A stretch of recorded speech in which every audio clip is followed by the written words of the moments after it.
your little canal-going vessels to head down to your little villages in Wisconsin. They're all on lakes. We're going to play the song. The thing about the song is that it requires of you a very special thing, a very important thing. It requires of you to, about 3/4 of the way through the song, we need you to scream collectively as if you were being swallowed by a whale. Some of you may have done this before. Those of you who have can kind of brief the people next to you who haven't. Yeah, okay. So you know, so you're like, okay, that's cool for you, but let's make sure that everybody knows, not just the cool kids. So it's really important this happens, and because we don't want you just guessing when it would happen and then just screaming sort of arbitrarily, we're going to give you a signal, and the signal is going to come from erstwhile Midwesterner, Mr. Christopher Lyman Funk. It is on his Wikipedia page. Lyman, named after his great-grandfather, who started the sort of pig trotter trade in British Columbia in the 1840s. Lyman Funk.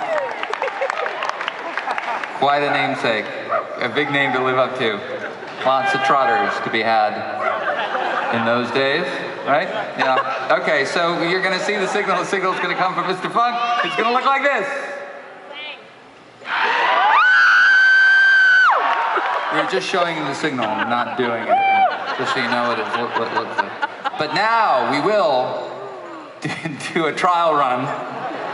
Mr. Funk, if you wouldn't mind giving the signal, you will scream like you're being swallowed by a whale. 1, 2, 3, go!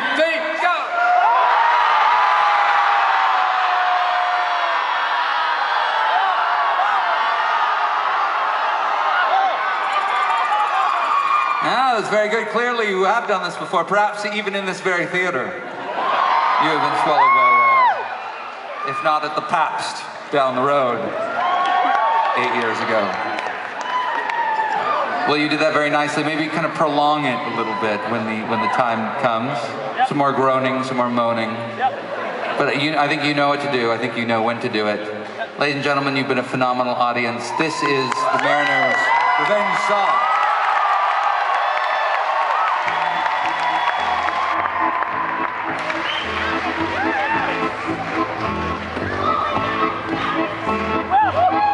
We are two mariners, a ship's sole survivors, in this belly of a whale. Its ribs are ceiling beams, its guts are carpeting. I guess we have some time to kill. I'm not going to do that whole thing. You may not remember me as a child of 3, can't do a lad of 18. But I remember you, and I will relate to you how our histories interweave.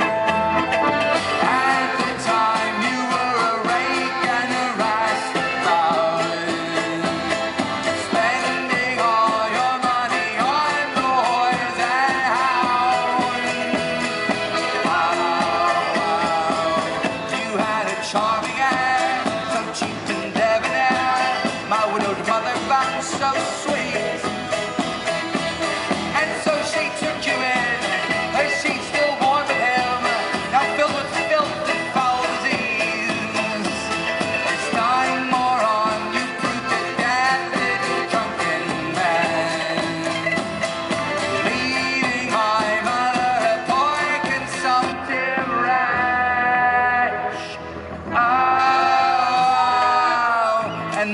Disappeared, your gambling arrears. I need that back.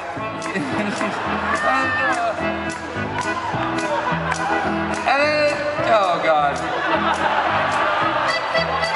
Okay, bring it up.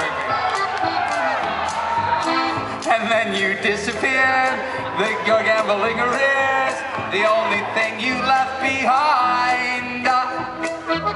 And then the magistrates reclaimed our small estate, and my poor mother lost her mind.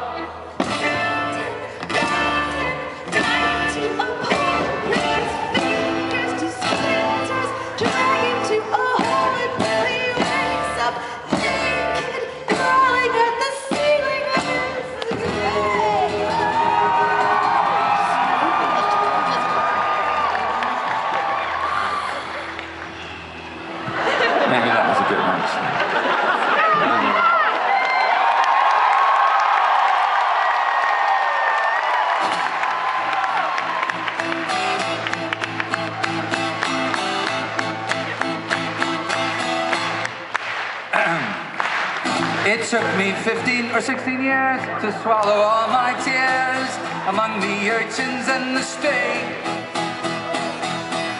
until a priory took pity and hired me to keep their vestry nice and neat. But never once in the employ of these holy, holy men, oh God, did I ever once turn my mind from the thought of revenge?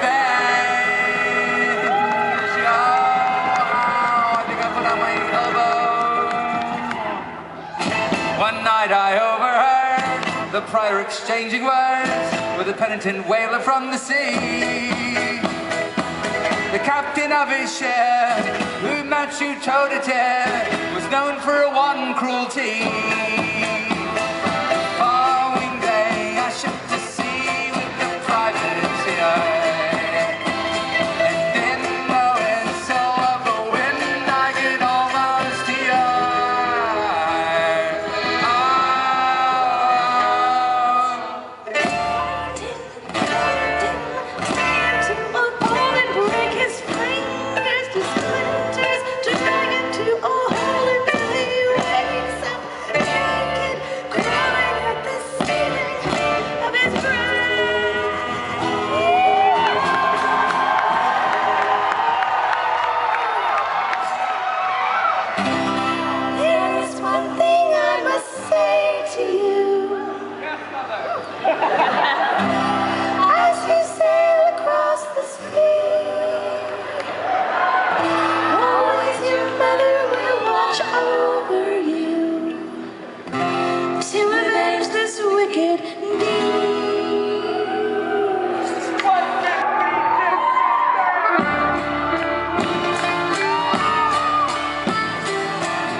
And then that fateful night, we had you in our sight after 20 months at sea. Your starboard flank abeam, I was getting my muskets clean, came this rumbling from beneath. The ocean shook, the sky went black, and the captain quailed. As before us grew the angry jaws of a giant whale.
Lights off, please.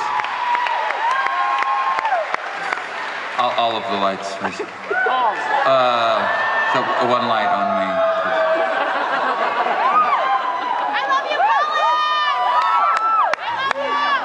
Don't know how I survived. The crew all was chewed alive. I must have slipped between his teeth. But oh, what providence, what divine intelligence, you should survive as well as me. It gives my heart great joy to see your eyes don't fear. So lean in close and I will whisper the last word you'll hear.